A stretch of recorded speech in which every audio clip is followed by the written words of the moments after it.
Okay, this is an example of how we can use procedures inside of VisualLogic, and we're going to create a new procedure. So we'll click on procedure, add new procedure, and our new procedure is going to be called draw house. Okay, and we'll put all the details of how to draw a house inside that procedure. Notice the procedure starts with draw house, end draw house, so just like the beginning and ending of our main program. Okay, so to shorten the time a little bit, I'll go ahead and fill in all of the things we need inside of draw house to actually draw our house. So after we figured out our logic for drawing the house, this would be it. Set direction, just basically you set direction with the degrees. So set direction basically says point to the top of the screen. We set up a for loop here to go through 4 times, basically draw our box to the bottom of the house, and then this last part here, if you look closely at it, just draws our roof. Okay, I'll let you look through that on your own a little bit slower. Okay, so that's our procedure draw house. If we go back to our main procedure is always where we start the program. Okay, so to use our draw house, we actually have to call that procedure. Let me move this a little bit over so you can see this. Okay, so we'll right click on our flow line.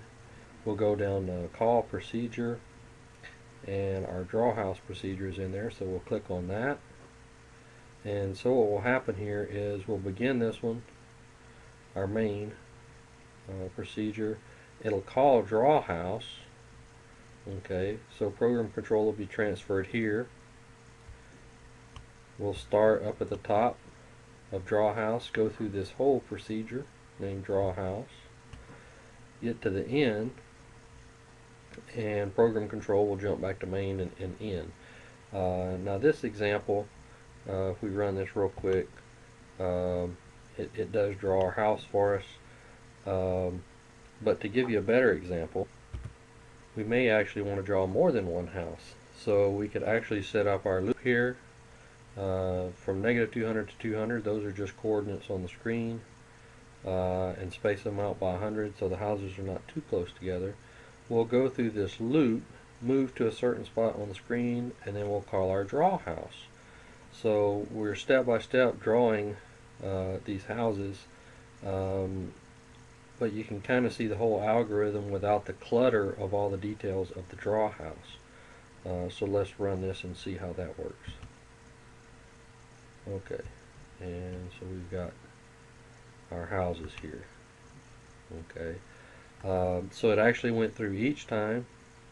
Each time it gets to draw house, it transfers control, jumps over to the draw house procedure, runs through that whole thing to draw a house. When it gets to the end, it returns control to the main program. Okay, and we continue, we loop again, and so it goes through and draws all the row of houses.